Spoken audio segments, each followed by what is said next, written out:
Se me ha pedido un poco que platiquemos durante una hora, 45 minutos, sobre el escenario que tenemos en México, eh, tomando en cuenta muy especialmente pues, el acontecimiento de la pandemia, que de alguna manera ha agravado algunas tendencias y problemas que ya veníamos cargando encima.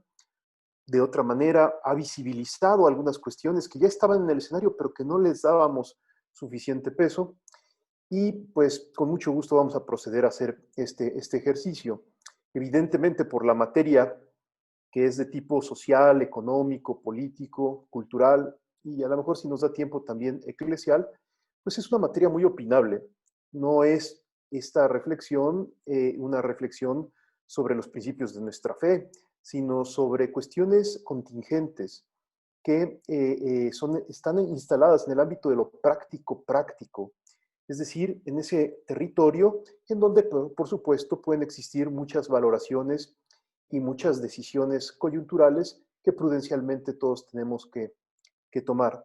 Sin embargo, habiendo dicho esto, el tipo de análisis que vamos a tratar de presentar, yo quisiera invitarlos a que lo matizáramos, a que lo matizáramos. ¿Por qué? Porque hoy existe una gran cantidad de información en los medios de comunicación, basta abrir un rato el Internet para darnos cuenta en cualquier periódico que tenemos un exceso de información, no solo sobre la pandemia, sino sobre problemas sociales, económicos, políticos, sobre violencias, sobre la propia situación intraeclesial.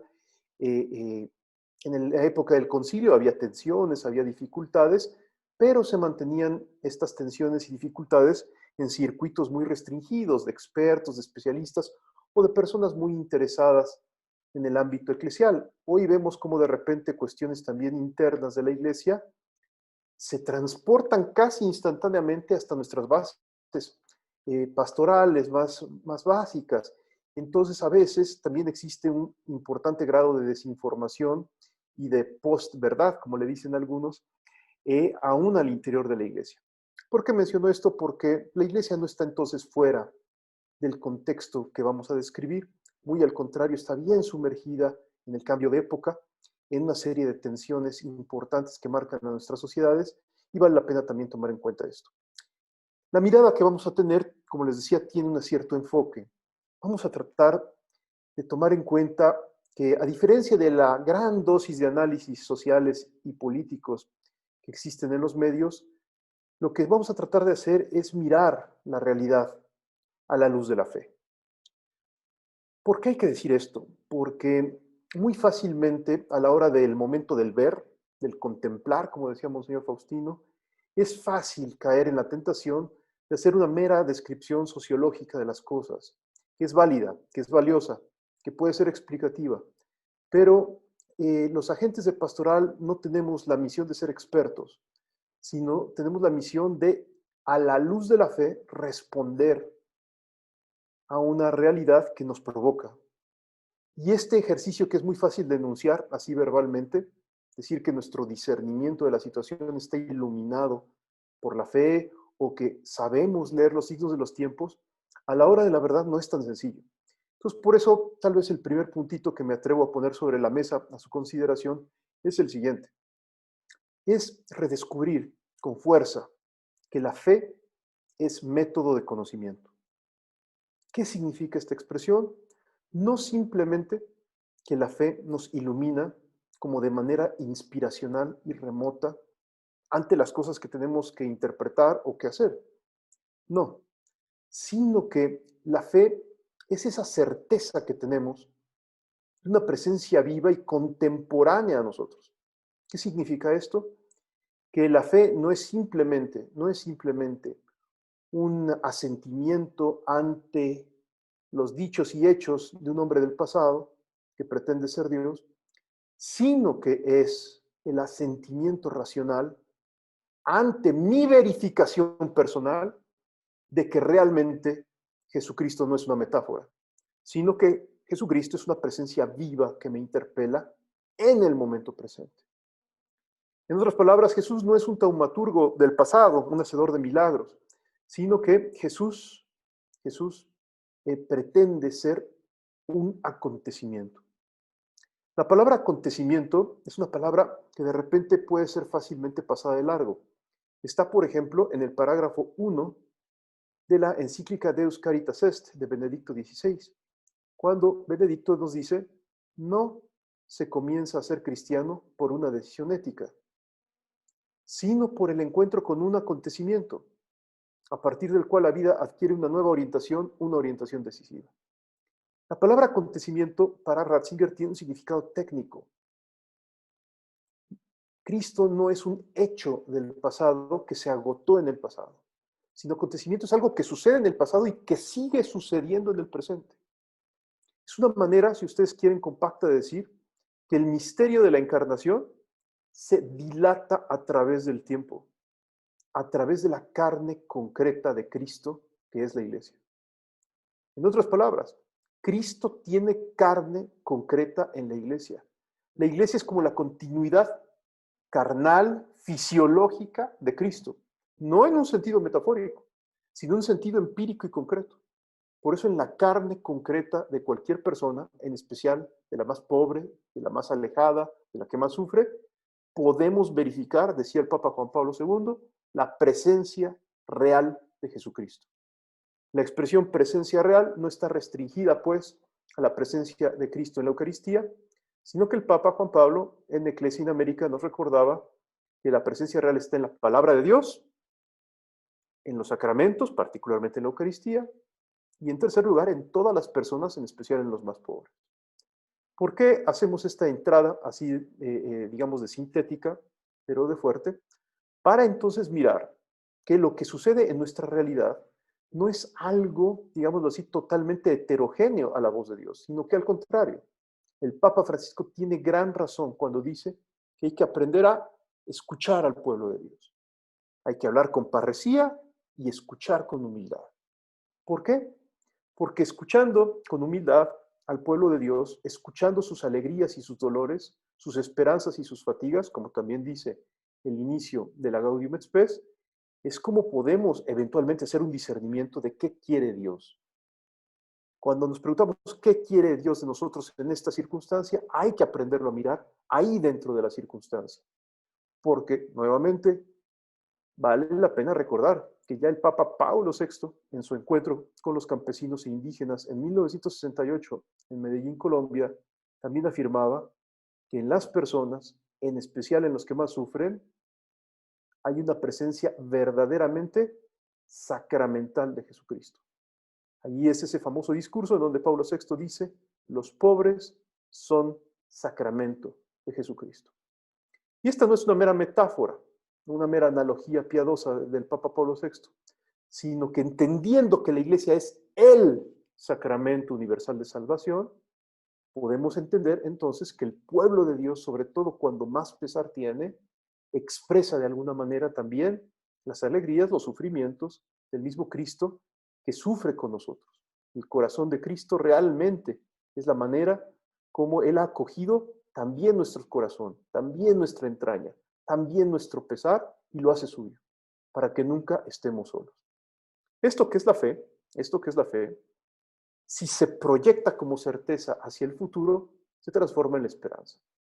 La fe y la esperanza no son dos realidades heterogéneas, sino que al contrario, la certeza que yo tengo de que Cristo me acompaña, si también recorre conmigo el camino de la vida hacia el futuro, se torna en esperanza. Por eso la esperanza no es meramente optimismo, no es meramente optimismo, no es una especie de échale ganas, tú puedes, confía en ti, lo lograrás. Ese tipo de discurso de desarrollo humano, en el fondo es pelagiano, en el fondo es un gran voluntarismo, lo único que muestra es nuestra desconfianza en el Señor y nuestra gran confianza en nuestras propias vanidades y soberbias.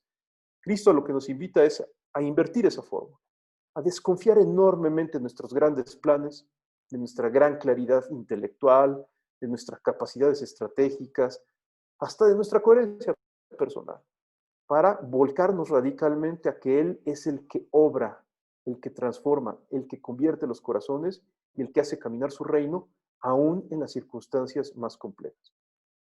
Y yo termino simplemente esta pequeña introducción diciendo que Cristo no actúa a pesar de nuestras circunstancias, sino a través de ellas. Cristo no actúa a pesar de mí, sino a través de mí, sobre todo cuando más frágil y débil me consigo. La pedagogía cristiana, que en buena medida se puede expresar en la kenosis de Cristo, que se hace nada, asumiendo toda la condición humana, nos muestra que el Señor no actúa en los poderosos, en lo más grande, en lo más influyente, en lo más contundente, en lo más apantallante, en el hombre perfecto orador, mirada de águila, gran líder, gran estratega. No, no, no, no, no. El Señor escoge siempre lo más humilde, lo más frágil, lo más torpe. Toda la pedagogía de Santa Teresita del Niño Jesús, pero también en general de todos los santos, nos recordará una y otra vez que lo que santifica no es el propio esfuerzo humano, sino la gracia.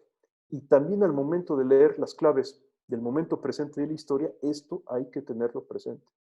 Cuando nos podemos sentir tal vez apabullados por un escenario tan complejo como el que ahorita vamos a ver, en donde muchas veces un análisis puramente humano nos deja como inermes, como diciendo, qué difícil está la situación, ¿qué podremos hacer? Yo soy muy poca cosa desde mi rincón pastoral en el que me encuentro inserto. Ese es en el momento en el que tiene que irrumpir en nosotros la gran certeza de que Dios acompaña siempre nuestra fragilidad, nuestra pequeñez, y es principalmente a través de esa, digamos, minoridad que el Señor actúa, que el Señor actúa. El Señor privilegia siempre los recursos, decía Santa Teresita del Niño Jesús y también Jacques Maritain, Pablo VI también lo mencionaba mucho, privilegia siempre los medios pobres, no los medios torpes, los medios pobres, los medios humildes, los medios que confían fuerte, como decía Monseñor Faustino hace rato, en que Dios es el que camina con nosotros en la historia y no tanto nuestra gran energía muscular o nuestra gran perspicacia pastoral o de planeación. Habiendo dicho esto, me voy a atrever a poner una pantalla para empezar a ver cosas, si ustedes quieren, bastante más paganas, pero importantes de cara a tratar de entender el desafío en el que nos encontramos en la actualidad. ¿Hacia dónde va México? ¿Hacia dónde va México? Tomando en cuenta todo esto.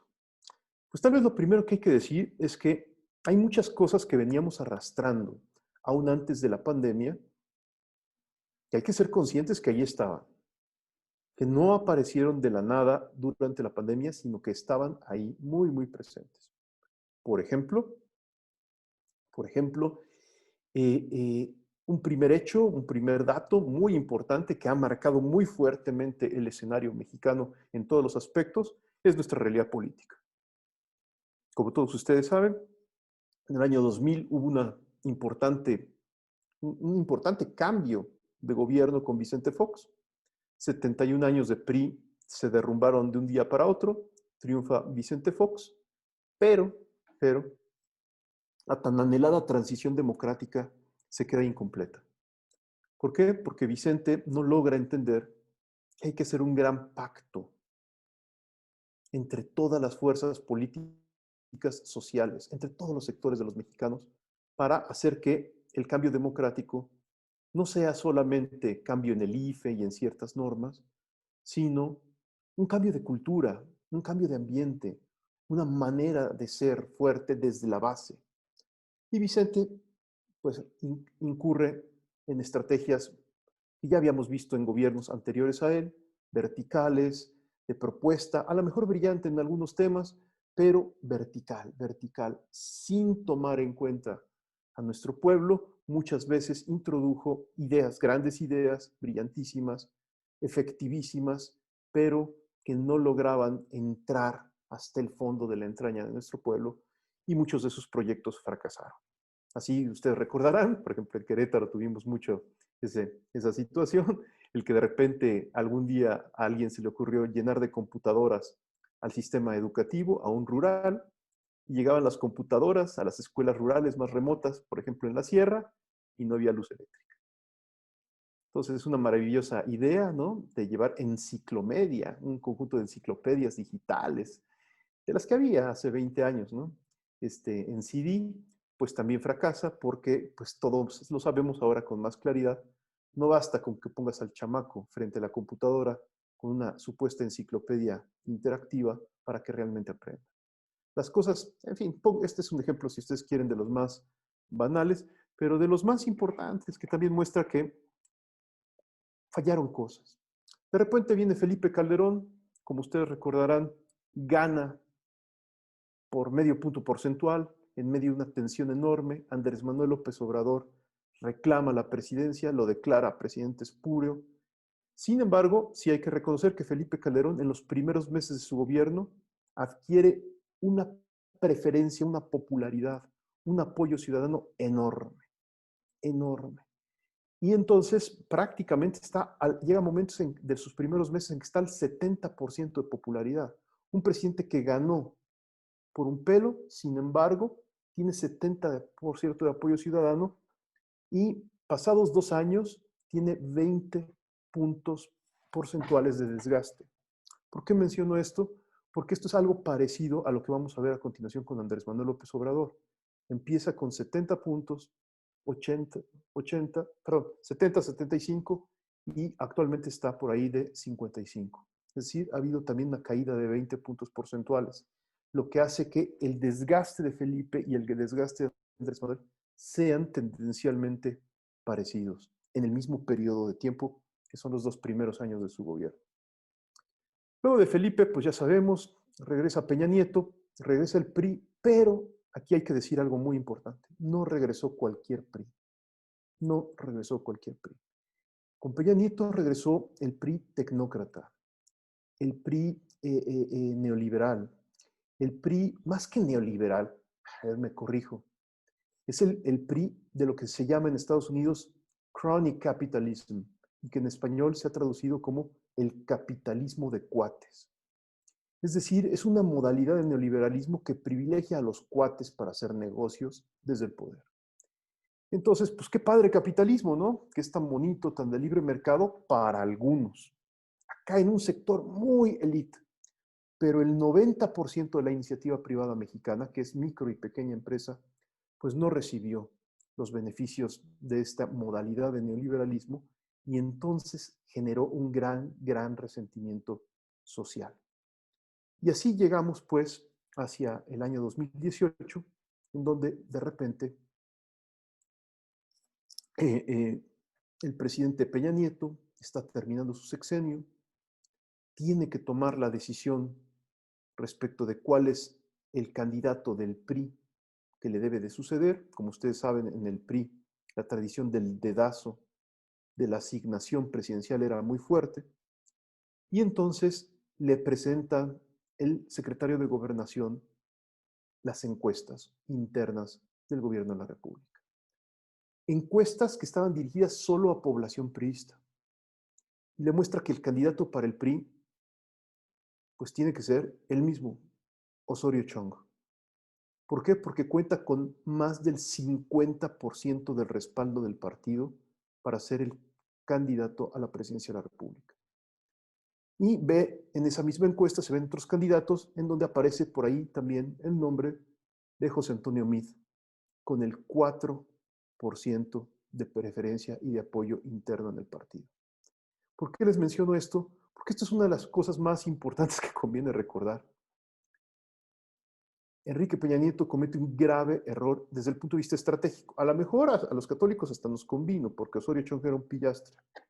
Pero desde el punto de vista pragmático priista, Enrique Peña Nieto comete un error grave estratégico al lanzar como candidato a la presidencia de la República a un hombre que ni siquiera estaba afiliado al PRI, sino que era un mero adherente, no tenía credencial priista, José Antonio Meade, y despreciar a quien representaba con su liderazgo al 50% de la militancia de ese partido. ¿Por qué es importante tomar en cuenta esto? Porque a la hora de que llegamos ya a la elección, pasadas las campañas, y hacemos la evaluación de los candidatos que Morena presenta en contienda a todo nivel, regidores, diputados locales, diputados federales, senadores y por supuesto presidente de la República, algunos gobernadores, cuando revisamos todos los candidatos, oh sorpresa, El 84% de los candidatos que presentó Morena a la contienda del año 2018, el 84% proceden directamente de las filas del Partido Revolucionario Institucional.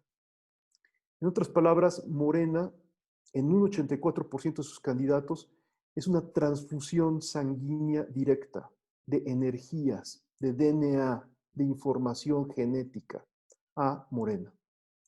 Esto es muy importante entenderlo. Este elemento, que es un elemento de tipo estratégico político, de asignación de candidatos, se combinó con otro fenómeno muy, muy importante, muy relevante, y que consiste en lo siguiente, en que el resentimiento social por la frivolidad, no solamente de Peña Nieto, sino también obviamente de los gobiernos anteriores, no supo ser leído por parte de los candidatos de oposición, Ricardo Anaya y José Antonio Meade. El resentimiento social no fue calibrado. Y al contrario, las campañas de Meade y de Ricardo Anaya, que en muchas cosas eran brillantes técnicamente, sin embargo, no lograron hacer un enlace, un amarre, no lograron acoger el dolor del pueblo, el dolor del pueblo. No me refiero solamente al pueblo pobre, que es 54% de la población. Me refiero al dolor de todo el pueblo. Cuando analizamos el voto de las elecciones del 2018, resulta que el voto favorable a Andrés Manuel López Obrador está bastante homogéneamente distribuido. Antes se sectorizaba este tipo de voto, pues a veces más hacia la gente menos educada, hacia la gente menos económicamente capacitada, pudiente, pero resulta que cuando miramos el dato de 2018, la cosa no fue así. Aún gente de clase muy alta votó por Andrés Manuel. El resultado es que Andrés Manuel triunfa con 30 millones de votos. Con 30 millones de votos, y por eso es que este antecedente, perdón, lo tenemos que tomar muy en cuenta como previo al escenario de pandemia. Segundo antecedente, ya traíamos una crisis económica muy marcada, muy marcada. El presidente Andrés Manuel prometió crecer a 4% por encima del cero, o sea, 4% de crecimiento real del PIB. El PIB es el Producto Interno Bruto, es decir, es la riqueza acumulada, es la capacidad que tenemos los mexicanos de que de 2 gallinas luego haya 6 gallinas. Es decir, que la riqueza que tenemos se multiplique. Es como la parábola de los talentos, que de repente se nos da una cierta cantidad de bienes y se espera que podamos generar. El PIB mide justamente la capacidad de generación de riqueza de un país. Lo mide, lo mide. Y Andrés Manuel se comprometió a crecer al 4% al tomar posesión. Algunos meses después tuvo que corregir sus números y decir que solamente iba a crecer al 2%, pero al llegar a diciembre del año 2019, Andrés Manuel reporta crecimiento del 0%. 0%. Esto es anterior a la pandemia. Es decir, México estaba ingresando en un escenario económico catastrófico, de cero crecimiento. Si usamos la imagen de la parábola de los talentos, México, al reportar 0% de crecimiento, significa que se le dio el talento y no lo hizo producir. No lo hizo producir. Pero ahorita lo veremos, esta no es la peor noticia, pero es una de las noticias que hay que tomar en cuenta previas a la pandemia. Tercera noticia importante es que el sistema de salud en México, particularmente el Instituto Mexicano del Seguro Social, están quebrados. En el sentido técnico, no hay recursos. No hay recursos. Un antiguo presidente del Partido Acción Nacional, que renuncia a este partido, es nombrado por Andrés Manuel como director general del IMSS. Empieza a ejercer su cargo y renuncia. ¿Por qué? Porque es imposible ocultar lo que ya es inocultable. Y es que en el IMSS hay desabastos muy fuertes de medicamentos, mala distribución, mala tecnología, mala atención de calidad en los centros hospitalarios, no solamente en los rurales, no, aún en los más grandes, en el Centro Médico Nacional. Existen deficiencias en la atención médica. La gente cuando puede, busca lo privado porque sabe del escalofrío, del horror que puede significar acercarse a una institución pública en materia de salud. Y entonces, además de posibles, el director al momento de renunciar muestra que posiblemente hay fraudes, que posiblemente hay robos, que posiblemente hay complicidades y que hay un aparato burocrático monumental sosteniendo al IMSS. Es decir, la mayor parte de los recursos que se derraman en el IMSS no son para doctores, enfermeras, camilleros o medicinas. No es para construir hospitales. Es para sostener una burocracia administrativa gigantesca que existe detrás de los hospitales y de los doctores, y etcétera. Entonces, horrorizado por esto, pues el director renuncia. Es importante tenerlo en cuenta porque esto también marca mucho el clima previo a la pandemia. Y finalmente, otro dato importante a tomar en cuenta, yo sé que no son todos, pero es muy importante, previo a la pandemia, son las altísimas dosis de violencia que recorren todo el territorio nacional. La violencia fruto del crimen organizado alcanza promedio en nuestro país más de 100 muertos al día. Muertos por ejecución, no muertos por accidente de tráfico o cosas por el estilo, sino muertos por ejecución, más de 100 muertos al día, lo que significa que han quedado totalmente rebasados los peores momentos de, de violencia del gobierno de Felipe Calderón. A Felipe Calderón se le acusó continuamente de sus muertos, de lo terrible que fue su estrategia para combatir el narcotráfico. Y el indicador principal era que había muchos muertos. Pues todos los números de Felipe Calderón han quedado todos rebasados en todos los rubros. Robo de casa habitación, robo de vehículo, ejecuciones de gente, tráfico de drogas, etc. Es realmente muy impresionante lo que ha sucedido en estos 2 años, porque significa que las heridas que ya eran muy grandes y graves en México, todavía más se han estirado. Es como cuando tú te cortas y en vez de curar la herida, en vez de irla cerrando poco a poco, aplicarle desinfectante, todavía le jalaras más y más se abriera la herida para que llegara todavía más infección y más se pudriera la zona. La situación realmente es muy complicada. Yo siempre los animo a que consulten esta medición que mes tras mes se realiza en tiempo real, no mezclando información oficial y mezclando denuncias ciudadanas, que se llama semáforo delictivo. El semáforo delictivo es una página web, ustedes pueden poner semáforo delictivo y ahí podrán ver el avance del crimen, por ejemplo, organizado en todos los rubros. Casa habitación, delincuencia callejera, asesinatos, ejecuciones, etcétera, desglosado por estado. Entonces se puede ver la gran foto nacional y también se puede ver la gran foto por estado y realmente el panorama es escalofriante, escalofriante. Pues habría muchas otras cosas que detallar, pero así es como estábamos por ahí de marzo de de este año. Es decir, en una situación realmente muy, muy, muy complicada. Por supuesto, la oposición tirada en la hamaca, todavía canibalizándose y destruyéndose por sus mutuas vanidades. Es decir, la oposición partidista pues, haciendo un show realmente muy, muy lamentable. ¿Cómo llegamos y entramos pues a esto? Lo dividiremos en 4 sectores. Primero miramos qué ha significado la pandemia, luego veremos cuestiones de economía y pobreza, política y al final cultura e iglesia si nos da tiempo. Lo primero que hay que decir es que pues por ahí de mediados de marzo nos llegó el virus. Si ustedes recuerdan, pues muchos nos sentíamos muy escépticos, ¿no? Pues sí, es un virus, pero pues a lo mejor es como la influenza y como yo a lo mejor ni me vacuno contra la influenza, pues no me va a pasar nada. Es decir, los primeros días fueron de un gran desconcierto, no sabíamos muy bien qué hacer, no nos dábamos cuenta a cabalidad de qué significaba. Sin embargo, los expertos epidemiólogos de nuestro país sí lograron percibir de qué se trataba el asunto.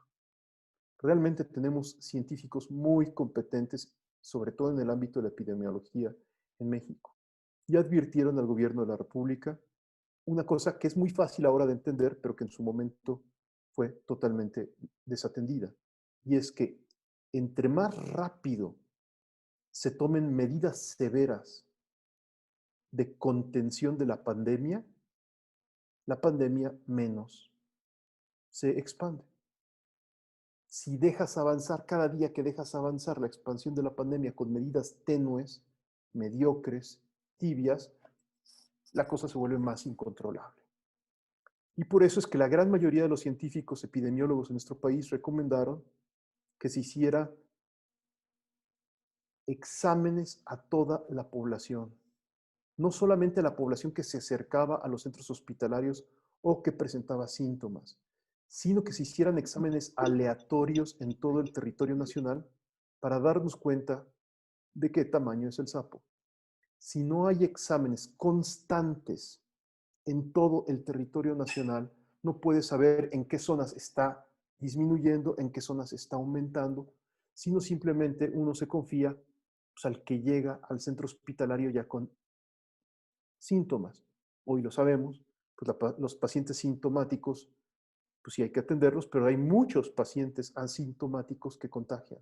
Entonces tú y yo podemos tener hoy coronavirus y estar contagiando a nuestro alrededor sin darnos cuenta porque por algunas condiciones no somos, no estamos enfermos evidentemente.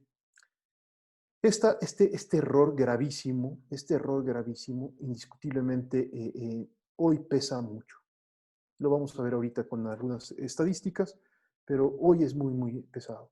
Somos uno de los países con el peor manejo de la pandemia a nivel mundial y somos el país número uno. Lamentablemente tenemos el primer lugar a nivel mundial de víctimas de la pandemia en el sector salud. Es decir, médicos, enfermeras, camilleros que atienden en los hospitales. El país en donde más han muerto personas de este sector es México, a nivel mundial. Esto es gravísimo, que lo que habla es que no solamente hubo un descuido en la estrategia, sino había un descuido gubernamental enorme de nuestros propios médicos y enfermeras por parte de las autoridades que no les dieron la protección, a veces ni elemental, para poder atender este desafío.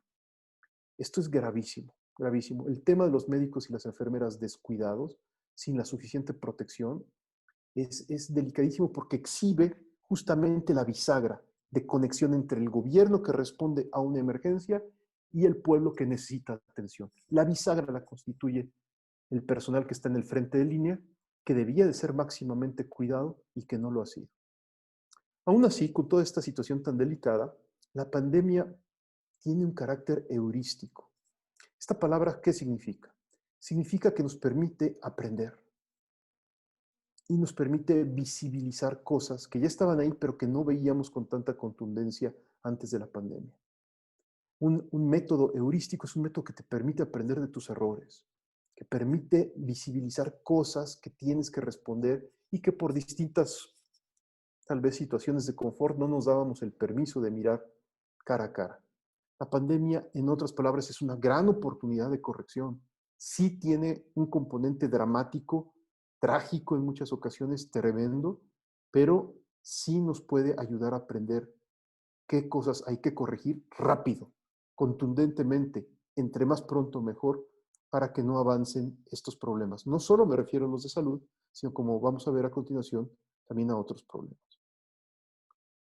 Por ejemplo, a principios de este mes tuvimos el día con mayor repunte de contagios en COVID. Es decir, en México la curva no se ha aplanado, como decía el presidente, no se ha domado la pandemia, sino que al contrario, ahorita lo vamos a ver con gráficas, ha tenido una línea ascendente constante y en algunos momentos de fortísimo repunte.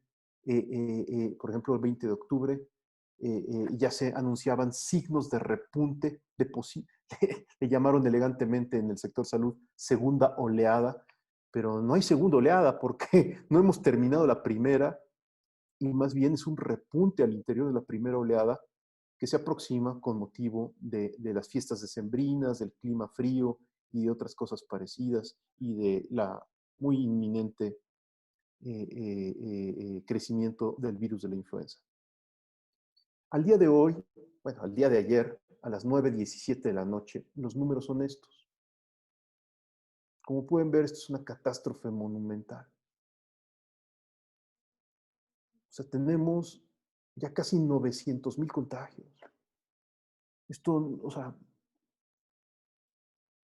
tenemos ya, vamos a alcanzar los 90,000 muertos en un país extraordinariamente rico y potente. No somos Haití, por amor de Dios. No somos Belice. No somos Surinam. Somos México, con 130 millones de habitantes, 125 millones de habitantes, con un potencial natural por las costas, por la tierra, por el campo, por la energía eólica, por el petróleo. O sea, somos un país rico, potente, y sin embargo muy pronto vamos a llegar a una cantidad de muertos en este país realmente escalofriante.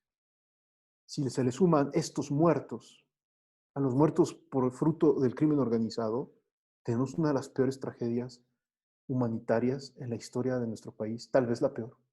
Vaya, ni la conquista de México tenía estos números, ni los momentos más duros de la Revolución Mexicana tuvieron esta cantidad, este destrozo humano, financiero, político, como el que estamos viviendo.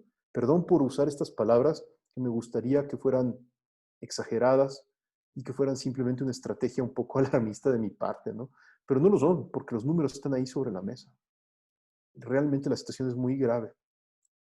Y más cuando el propio subsecretario de Salud, López-Gatell, ha confirmado que el número de muertos real es superior al estimado que aparece en estas grafiquitas.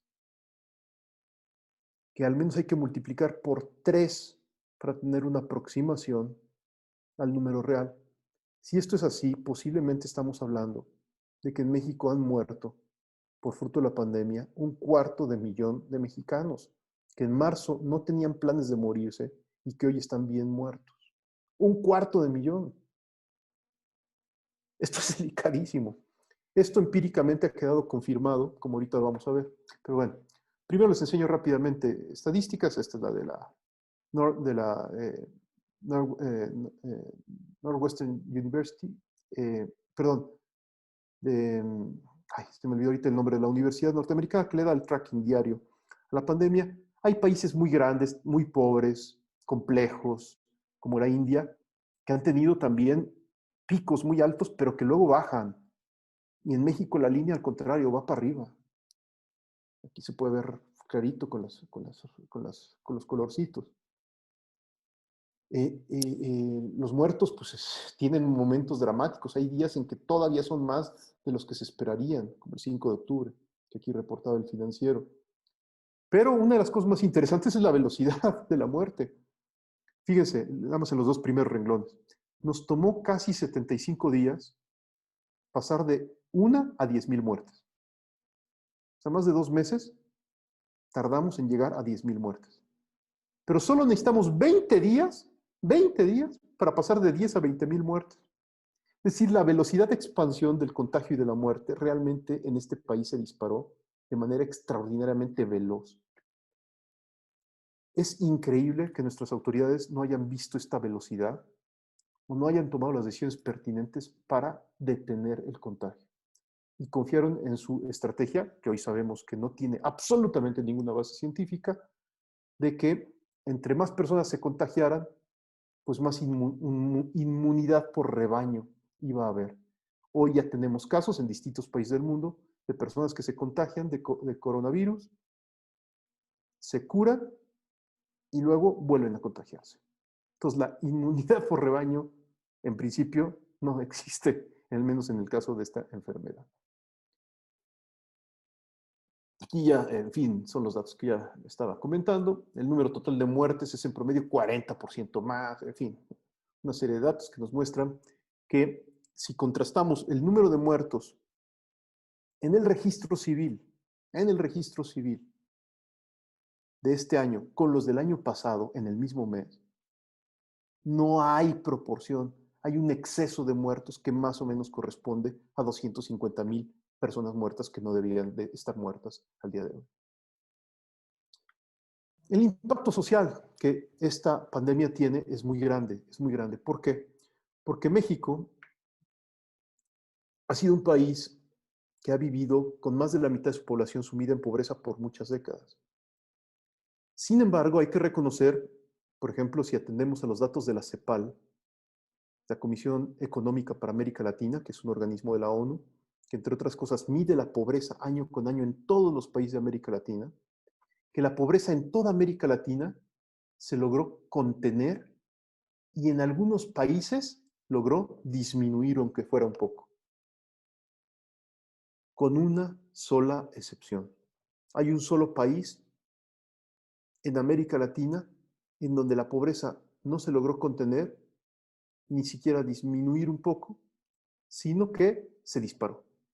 Ese país es México. En México la pobreza desde hace 5 años más o menos empezó a crecer. Y esta, que es una noticia muy triste, no es la más grave. Lo más grave es que además de pobreza hay inequidad. ¿Qué significa inequidad? Que el 5% más rico de la población concentra la gran mayoría de los recursos de todo este país. Mientras que el 5% más pobre de nuestra población vive con unas cuantas migajas. Y la distancia entre los más pobres y los más ricos es enorme. Somos uno de los países más inequitativos del mundo. América Latina es la región más inequitativa del mundo. No es África, no es Asia, es América Latina. Pero dentro de América Latina, México es uno de los países más escandalosamente inequitativos. Por la misma calle por la que tal vez hoy camina el hombre más rico del mundo, ahí en Polanco, tal vez está tirado en la banqueta uno de los mexicanos más pobres pidiendo dinero para acercarse un pan a la boca a mediodía. En otras palabras, la distancia física entre pobres y ricos a veces es muy pequeñita, porque pueden estar caminando prácticamente por la misma avenida, pero la distancia económica entre pobres y ricos es enorme. Y esto tiene una consecuencia social, que la movilidad social, es decir, la capacidad que tiene el pobre de dejar de ser pobre, es muy ardua. O sea, es muy difícil salir de la pobreza. Y al contrario, lo que vemos en la evolución de la pobreza en México es que la clase media se está achicando. ¿Eso qué significa? Que los miembros de la clase media se están volviendo pobres y la clase pobre está aumentando. Estos comentarios son válidos a marzo del año 2020. Pero ¿qué pasa a partir de la pandemia? Que de acuerdo al estudio, desde mi punto de vista, más completo que se ha hecho sobre pobreza en México, ya dentro de la pandemia, es el estudio que publicó BBVA Bancomer hace muy poco. Se estima que para diciembre de este año vamos a tener un aumento de 4,5 puntos porcentuales de población pobre. O sea, de 54 vamos a aumentar a 58,4 de pobres. Esto es una barbaridad, es una tragedia monumental, aumentar 4,5 puntos de pobreza en unos cuantos meses. Es demasiado pequeño el tiempo y son muchos los pobres que están aumentando. ¿Por qué? ¿Por qué hay pobreza? Porque no hay riqueza que de repartir. La riqueza siempre ha estado mal repartida en México, pero ahora hay menos riqueza que repartir. No solamente en este estudio BBVA Bancomer se estudia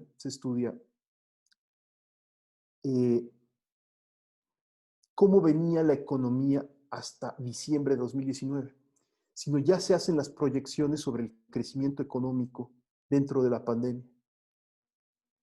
Hay dos márgenes. El escenario optimista, el optimista es que vamos a decrecer, no a crecer, sino a decrecer 7% menos debajo del cero. Esto generará 12 millones de nuevos pobres en diciembre. Pero si el crecimiento es mayor, perdón, el decrecimiento, la reducción del Producto Interno Bruto es mayor, habrá 16,4 millones de pobres. Perdón, o sea, estamos hablando, esto es algo terrible. ¿Y por qué están aumentando los pobres? Porque el gobierno, además de que no ha sabido leer la crisis de la pandemia, ha hecho que el 90% de las empresas de este país, que son micro y pequeñas, que es la verdulería, es el puesto de tacos, es el señor que arregla los zapatos, es el lavado de ropa, es la tortería, es el changarro. O sea, ese tipo de empresas son el 90% de las empresas de este país. No han recibido apoyos económicos para no cerrar. En todos los países del mundo, los gobiernos han invertido grandes dosis de recursos económicos para ayudar a los empleadores a que subsistan en este momento tan difícil en que había que muchas veces bajar la cortina. Sin embargo, en México no se hizo prácticamente nada y esto ha hecho que la causa principal del desempleo es que las empresas están cerrando. Andrés Manuel, cuando habla de empresas, se imagina a un señor gordo y con sombrero de bombín que come en los mejores restaurantes y que pasa vacaciones en Europa. Es decir, se imagina, en su imaginación, se imagina a unos oligarcas superpotentes y por eso tiene un discurso muy, muy adverso en contra de la empresa en México. Sin embargo, el 90% de los mexicanos empresarios de este país no comen en restaurantes de lujo, no van de vacaciones a Europa, ni usan sombreros de bombín. El 90% de los empresarios son gente pobre, están dentro de la línea de la pobreza, pero tienen 2 o 3 empleaditos. Y a lo mejor es el señor que repara las llantas en la carretera, o a lo mejor es el puesto de tacos al que yo voy cuando tengo antojo de tacos a la esquina cerca de mi casa.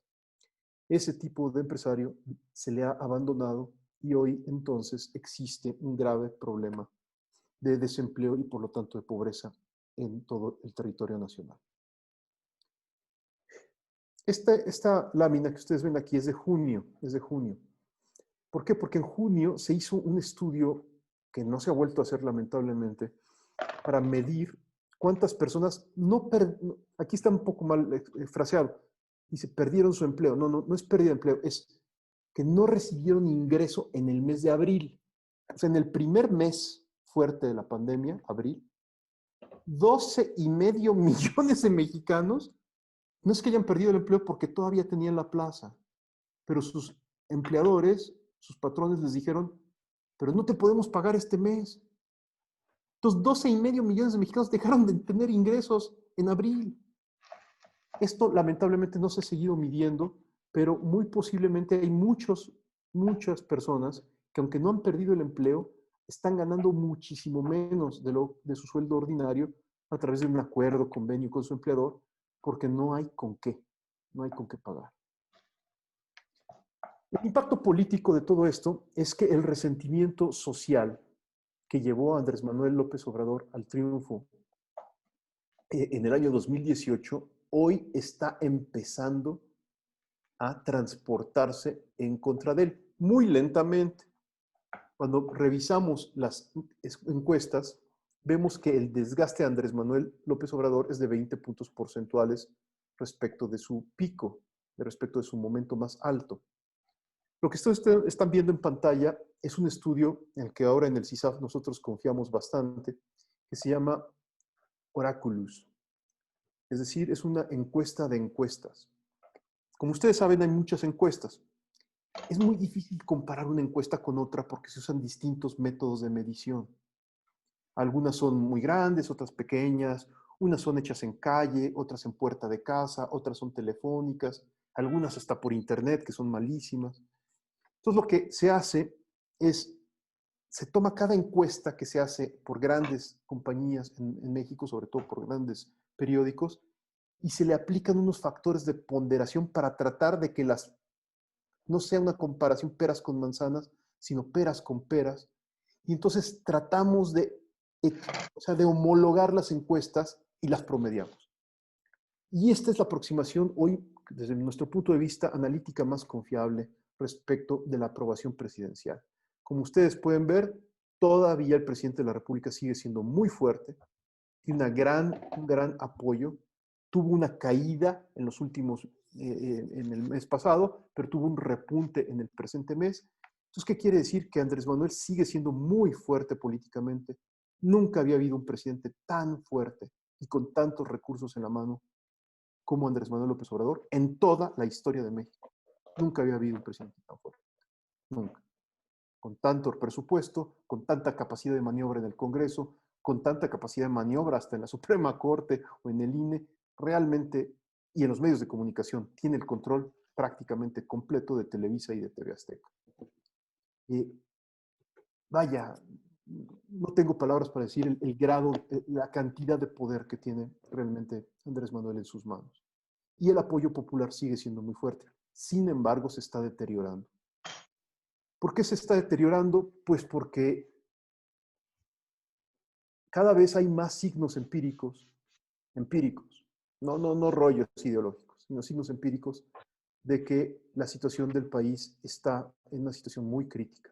El país realmente no está bien. Y los sectores, algunos sectores que lo apoyaron, hoy lo están denunciando. Y así es como ha aparecido, por ejemplo, una oposición ciudadana, clase mediera principalmente, que se llama Frena. A mí me parece muy conmovedora, pues, ver a toda esta gente manifestándose valientemente con sus coches y luego en la plancha del Zócalo, con su campamento, haciendo algunas manifestaciones grandotas ahí en la plancha del Zócalo. Y yo me atrevo a decir que es muy admirable y muy respetable. Pero, pero, esto no es lo mismo a nivel de su dirigencia. La dirigencia de este movimiento de Frena es una dirigencia compuesta por 67 personas que no se han dado a conocer plenamente. Ellos mismos dicen que las irán dando a conocer poco a poco. Como ustedes saben, la Iglesia rechaza la existencia de cualquier tipo de grupo secreto y esto no exime a Frena. Frena se ha constituido como una especie de élite secreta que gobierna un gran movimiento popular. Las cabezas que aparecen en los medios, eh, eh, como por ejemplo el exdirector de FEMSA, de allá de Monterrey, o Juan Bosco Abascal, lo que reflejan es una grave intoxicación ideológica, no solamente desde el punto de vista político, sino aún desde el punto de vista religioso.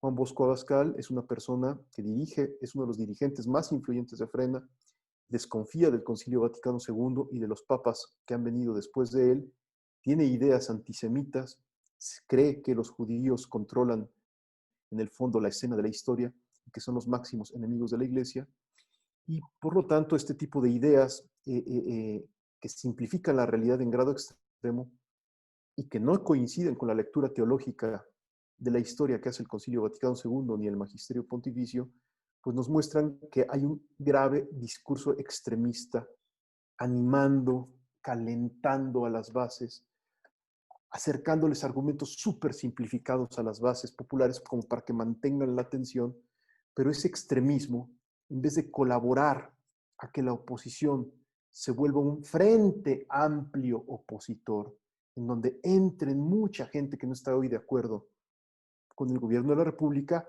está más bien generando una oposición de ultraderecha muy radical y que es complejo maniobrar con ella. Es complejo. Lo voy a tratar de explicar así. En la sociedad siempre existen posiciones extremistas, siempre. Pero lo que evita que estas posiciones extremistas descarrilen los procesos es que haya un amplio centro democrático de gente moderada, de gente que busca vías pacíficas, de gente que no se va a las simplificaciones más grandes. Hoy tenemos, por un lado, gente realmente intoxicada con un discurso extremista favorable a la cuarta transformación y otra gente grandemente simplificada e intoxicada con un discurso extremista en contra de la cuarta transformación. Y estos sectores extremistas están creciendo y están haciendo que el centro moderado, el centro democrático, disminuya en su espesor.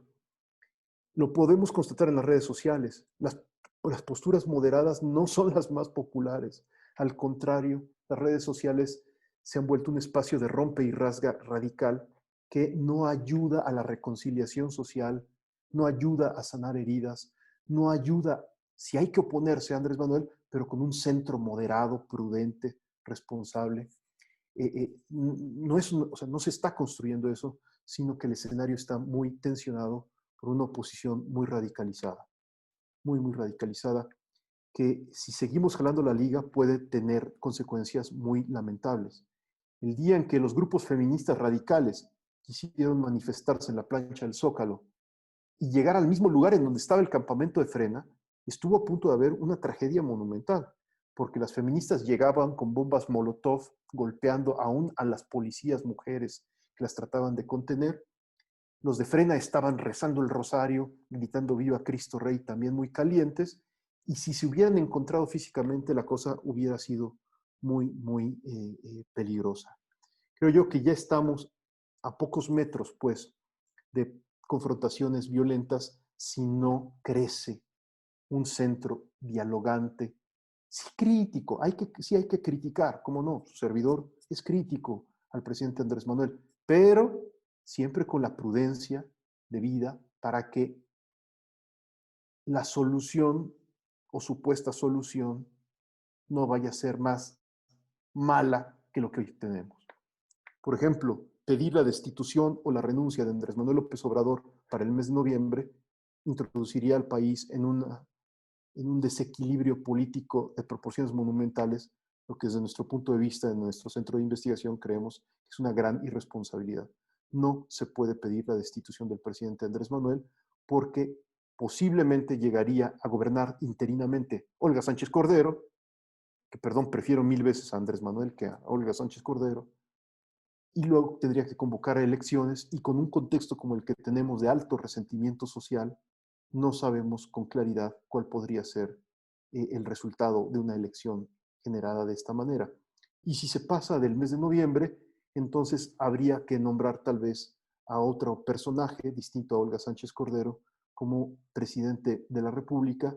No me extrañaría que el señor Marcelo Ebrard u otro se lanzara y entonces nuevamente caeríamos de Guatemala a Guatepeor. ¿Por qué? Porque Marcelo Ebrard, que hoy colabora con Andrés Manuel, tiene una agenda ideológica muchísimo más radical que la del propio Andrés Manuel. Es decir, pedir la destitución del presidente a estas alturas del partido, desde nuestro punto de vista, es una grave imprudencia.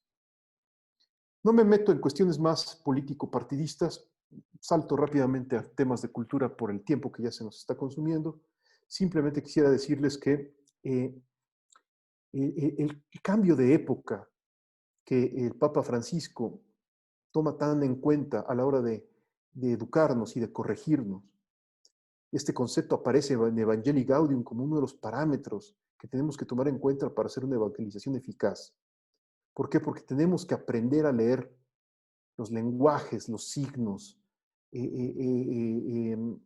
las actitudes, sobre todo de las nuevas generaciones, de una manera análoga como la Virgen de Guadalupe.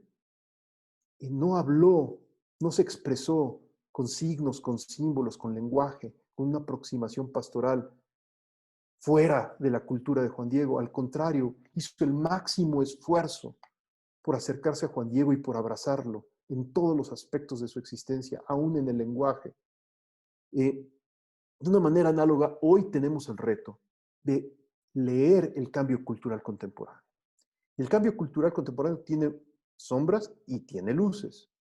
Las sombras, pues todas las conocemos, relativismo, desconfianza ante la razón. Aún al interior de la Iglesia Católica, las posiciones liberales y las conservadoras, por igual, están muy llenas de pensamiento débil. La gente se mueve más por pasiones que por argumentos. Lo vemos, por ejemplo, en las controversias al interior de la Iglesia con motivo de lo que nos enseña y nos corrige el Papa. Dice el Papa una cosa e inmediatamente los ultraconservadores tratan de descalificarlo, no habiendo estudiado 10 años a Santo Tomás de Aquino y el Concilio de Trento, sino desde un tradicionalismo superficial que lucha por la misa en latín, y esta misa en latín es defendida por personas que no saben latín. Es algo realmente curiosísimo. Y en los sectores liberales igual. Los sectores liberales quisieran que el Papa fuera todavía más reformista, creyendo que la Iglesia se debe poner a la moda de la cultura en curso, cuando el Evangelio no está para hacerle el caldo gordo a las modas, sino para anunciarse en su integridad, que siempre rebasa cualquier ideología conservadora o liberal. En la cultura tenemos un proceso de cambio acelerado, con fuertes tendencias a la dispersión, a la violencia, pero al mismo tiempo con grandes anhelos de paz, de justicia y de verdad. En todas las encuestas, tanto en México como en otras partes de América Latina, aparece que si bien existen momentos de violencia, como los que aparecen en esta foto, existe un gran anhelo de que México recupere la paz perdida, que México no sea un escenario de tensiones y de violencias, que en la vida familiar, por ejemplo, no esté marcada por la violencia, ni por la injusticia, ni por la mentira, ni por la calumnia, sino que aún en la vida familiar las cosas se resanen a través del amor, de la compasión, del perdón. Por eso ya termino simplemente esta reflexión diciendo que ¿dónde están nuestras esperanzas en un escenario así, tan complejo? Pues nuestra esperanza está en que la fe no es un dato meramente informativo. Nuestra fe no es meramente informativa. La Sagrada Escritura no es meramente informativa, sino, decía el Papa Benedicto, nuestra fe es performativa. ¿Qué significa esto? Que la fe, en el momento en que se proclama, se realiza. Las cosas suceden en el momento en que se pronuncian. Tenemos que reaprender, pues, a evangelizar. La pastoral profética, evidentemente, yo no tengo nada que decirles, ustedes son los expertos en estos temas, pero lo único que podría yo decir es que hay que mirar con gran atención a María de Guadalupe, con gran atención al PGP, que tiene como horizonte 2031-2033. Porque el PGP, aunque tiene muchas cosas y muchos rollos, lo más central es aprender de María de Guadalupe cómo ella evangeliza de manera inculturada, en un contexto también de altísima violencia que había en 1531. El pueblo español había arrasado la Gran Tenochtitlan, las culturas prehispánicas estaban diezmadas, empezaban a suceder las primeras pandemias, murió más gente como a causa de las enfermedades que trajeron los españoles que por la violencia militar de los españoles. Y en ese clima, 10 años después de la conquista fue en 1521, en el año 1531, María de Guadalupe se aparece a Juan Diego y no le dice nada más algo bonito para nuestro corazoncito y para la vida interior. Por supuesto que el mensaje de la Virgen de Guadalupe es un mensaje de profunda espiritualidad, de profunda conversión interior. Pero si ustedes se ven en toda la historia que nos narra el Nican Mopogua, también es la historia de la sinodalidad, de cómo un laico marginal le anuncia el evangelio a su obispo, al obispo escéptico. Y el obispo escéptico le pide un signo, le pide una señal, pero se deja a final de cuentas acompañar y sucede un gran milagro. Un gran milagro en donde María de Guadalupe nos dice, no estoy yo aquí que soy tu madre, y nos lo dice a cada uno de nosotros, ¿no estás acaso en mi regazo? Que nada te preocupe. Es decir, esas frases que están en el Nican Mopogua no son solo para Juan Diego en el 1531, sino para cada uno de nosotros, que ya no somos puramente indígenas, que ya no somos puramente españoles, sino que gracias al acontecimiento guadalupano, sobre un milagro sociológicamente constatable en nuestro pueblo. ¿Cuál fue el milagro? La reconciliación social y el mestizaje. En ningún otro territorio del mundo en esa época había fenómenos de mestizaje. Siempre que llegaba un pueblo extranjero, exterminaba al otro y se acabó.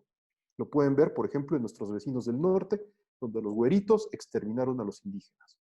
Del río Bravo hacia abajo, al contrario, se presentaron fenómenos de mestizaje inexplicables si no fueran por la presencia maternal de María en la advocación de Guadalupe y luego en muchas otras advocaciones a lo largo y ancho del territorio latinoamericano. Hoy este gran mensaje guadalupano de alguna manera nos lo está compartiendo con gran fuerza el Papa Francisco en Evangelii Gaudium, en Laudato Si y en Fratelli Tutti. Estas tres encíclicas estos tres documentos pontificios forman un tríptico de la relación de Cristo con nosotros, Evangelii Gaudium, y cómo esa relación que nos primerea nos llama a evangelizar con alegría y no de manera reaccionaria. Evangelii Gaudium es una gran carta magna para no ser reaccionarios, sino para evangelizar con alegría, independientemente que los problemas sean grandes o chiquitos.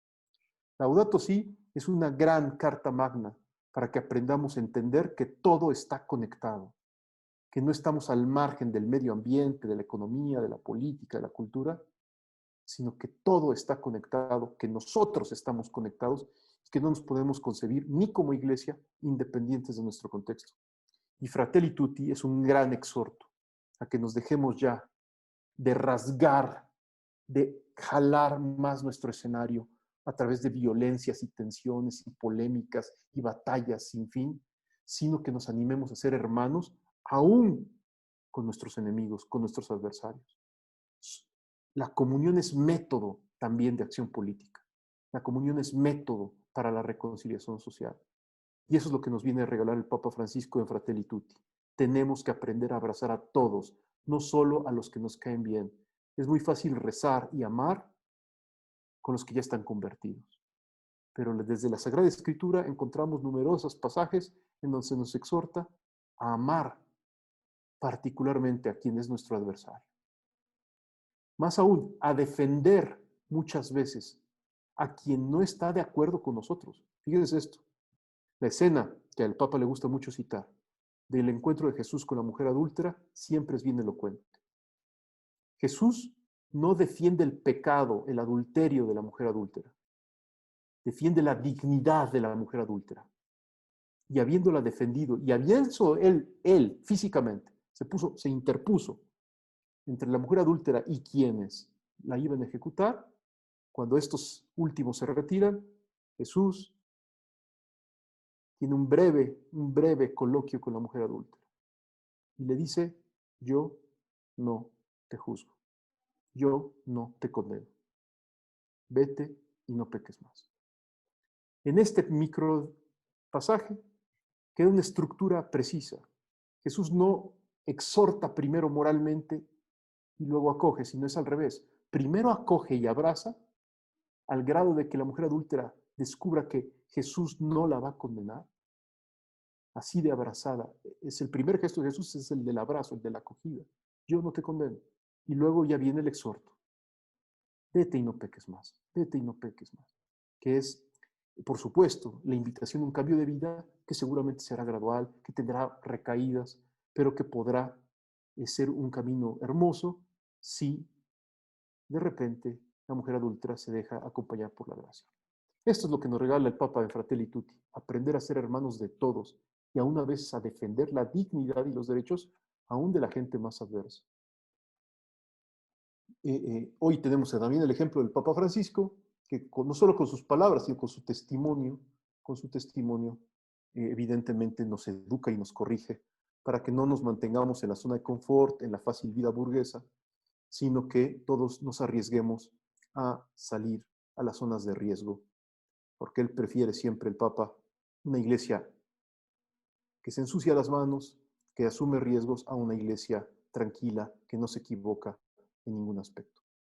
Por eso, ante la polarización y tensiones que hay en nuestra sociedad y problemas en el escenario, pues hay que echarle una buena revisada a Fratelli Tutti y aprender de lo que el Santo Padre nos regala. Les agradezco su paciencia y si hay tiempo, estoy a sus órdenes para observaciones, críticas, comentarios, preguntas. Muchísimas gracias.